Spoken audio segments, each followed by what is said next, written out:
तर मुख्यमंत्री एकनाथ शिंदे आता विमानतळावरती पोहोचलेत। थेट ही दृश्य आपण बघतोय। आता थोड्याच वेळात मुख्यमंत्री एकनाथ शिंदे हे अयोध्या दौऱ्यासाठी रवाना होतील।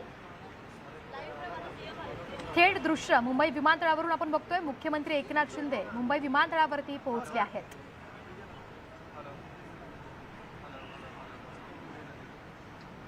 अगदी काही वेळात ते अयोध्यासाठी रवाना होतील।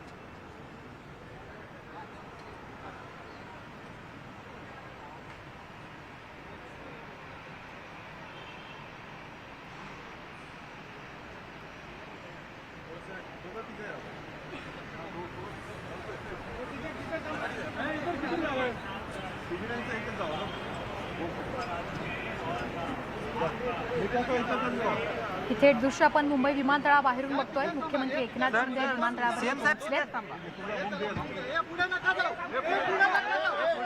कार्यकर्त्यांचा उत्साह आहे। पत्रकार बांधव सुद्धा तिथे उपस्थित आहेत।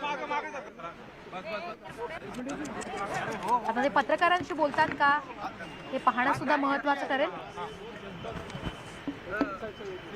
आज अयोध्या दौरा रवाना होणार आहात। अनेक शिवसैनिकांमध्ये आमदारांमध्ये सुद्धा तशा पद्धतीचा उत्साह पाहायला मिळाला। सगळ्यांमध्येच उत्साह कालपासून जाणवतोय। कालपासून नाही, गेल्या आठवडाभरापासून अयोध्येमध्ये सगळे उत्साहामध्ये जे तयारी करतायत सगळ्यांमध्ये ते उत्सुकता आहे आणि अतिशय अयोध्येत या प्रभू रामचंद्राच्या दर्शनासाठी हजारोंच्या संख्येने लोक जात आहेत। ट्रेनमधून देखील, काही बाय रोड, काही विमानाने, या सगळ्यात मिळेल त्या वाहनातून सर्व लोक अयोध्येकडे करतायत। गेल्या 3-4 दिवसापासून अतिशय मोठा उत्साह या ठिकाणी सर्व कार्यकर्त्यांमध्ये आणि राम भक्तांमध्ये पाहायला मिळतोय।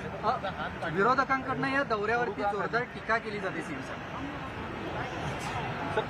आता राम लल्लाचं दर्शन घ्यायला याच्यामध्ये पण आता म्हणजे विरोधकांना ठीक आहे, चांगल्यासाठी जिथे विरोध करायचा तिथे ठीक आहे, परंतु आता अयोध्येमध्ये राम मंदिराला दर्शनासाठी, रामलल्लाच्या दर्शनासाठी गेल्यानंतर तिथेही राजकारण म्हणजे विरोधी पक्षाला काय करावं काय करू नये हे देखील सुचत नाही।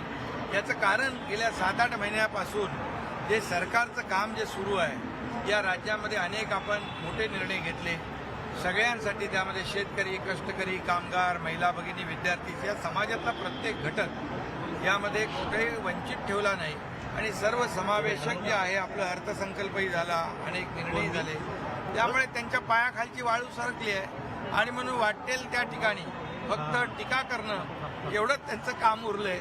त्यामुळे खरं म्हणजे त्यांच्या टीकेला मी टीकेने उत्तर देणार नाही, मी कामातून उत्तर देणार आणि आम्ही जेवढं ते टीका करतील तेवढं जास्तीचं काम करू। आणि एक मात्र नक्की की सगळे कामाला लागलेले आहेत।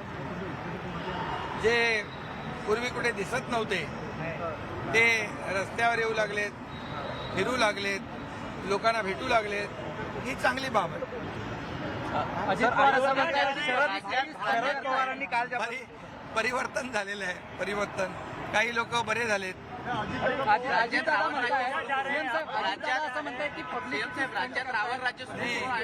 कोण म्हणताय? आता अजित पवार शेतकऱ्यांनी पाणी मागितल्यानंतर अजित पवार काय देतात, मला परत जुन्या ह्याच्यावर जायला त्यांनी लावू नये। आणि खरं म्हणजे अयोध्या हा आमच्या श्रद्धेचा विषय आहे, अयोध्या आमच्या जिव्हाळ्याचा विषय आहे, आमच्या भावनांचा विषय आहे। अयोध्या ही आमची एक अस्मिता आहे। हिंदू हृदय बाळासाहेब ठाकरेंच्या पासून धर्मवीर आनंद दिघेंपर्यंत अयोध्येशी आमची एक भावनात्मक नातं जुळलेलं आहे आणि म्हणून राम मंदिर व्हावं ही तमाम कोट्यावधी राम भक्तांची जशी इच्छा होती, स्वप्न होतं, तसं हिंदू हृदय सम्राट बाळासाहेबांचं स्वप्न होतं। जेव्हा पूर्वी कार सेवा झाली तेव्हा धर्मवीर आनंद दिघे साहेबांनी सोन्याची वीट या कार सेवेमध्ये अर्पण केली होती। असं जिव्हाळ्याचं नातं आमचं आहे आणि हे राम मंदिर उभारण्याचं काम या देशाचे आदरणीय प्रधानमंत्री मोदी साहेब करतायत, योगीजी त्यांना सहकार्य करतायत, ही मोठी बाब आहे। आणि म्हणून मी सगळ्यात आधी तर प्रधानमंत्री मोदी साहेबांना धन्यवाद देतो, त्यांचे आभार मानतो की एवढ्या फास्ट वेगाने या भव्य दिव्य अशा आंतरराष्ट्रीय कीर्तीचं राम मंदिर उभं राहत आहे. ही करोडो लाखो राम भक्तांची इच्छा, त्यांचं स्वप्न ते पूर्ण करतात. त्यामुळे विरोधक काय बोलायचं ते त्यांना बोलू द्या. शरद पवारांनी काल ज्या पद्धतीचं अवकाळीचा पाऊस किती साहेब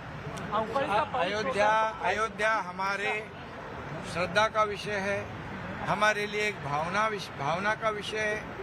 और अयोध्या और राम मंदिर का निर्माण हो, राम मंदिर का निर्माण होना चाहिए, ऐसी इच्छा सपना खुद हिंदू हृदय सम्राट बाला साहेब ठाकरे जी और लाखों करोड़ों राम भक्तों की थी.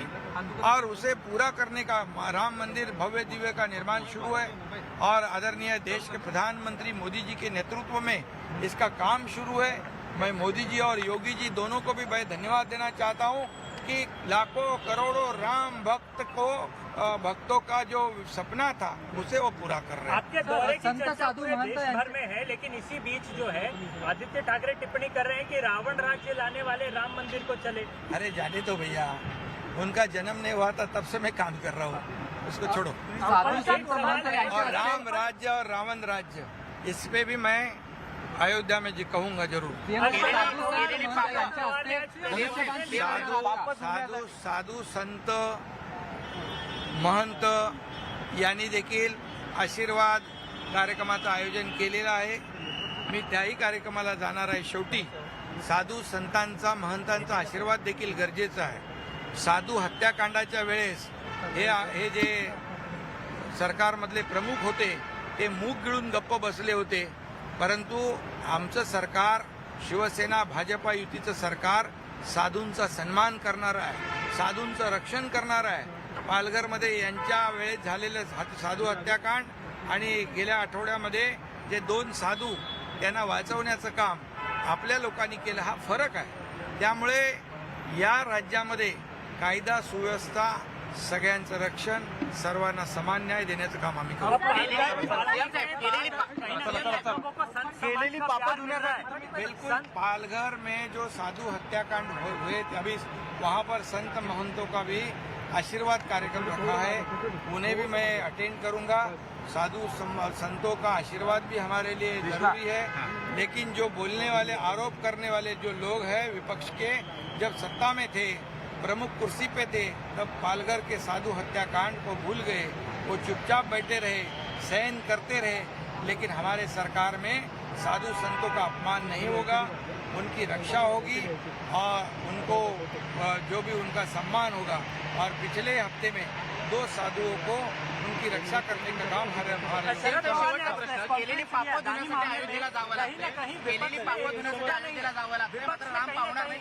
अरे महापापी लोक जे आहेत, गेल्या 2.5 वर्षामध्ये त्यांनी या राज्याचा बट्ट्याबोळ केला आणि जे बोलतायत ते मग यापूर्वी का पाप धुवायला गेले होते?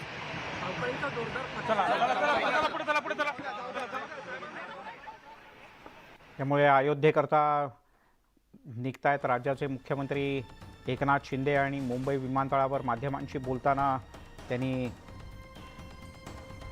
एकनाथ शिंदे यांच्या अयोध्या वारीवर झालेल्या टीकेला जोरदार प्रत्युत्तर दिलं.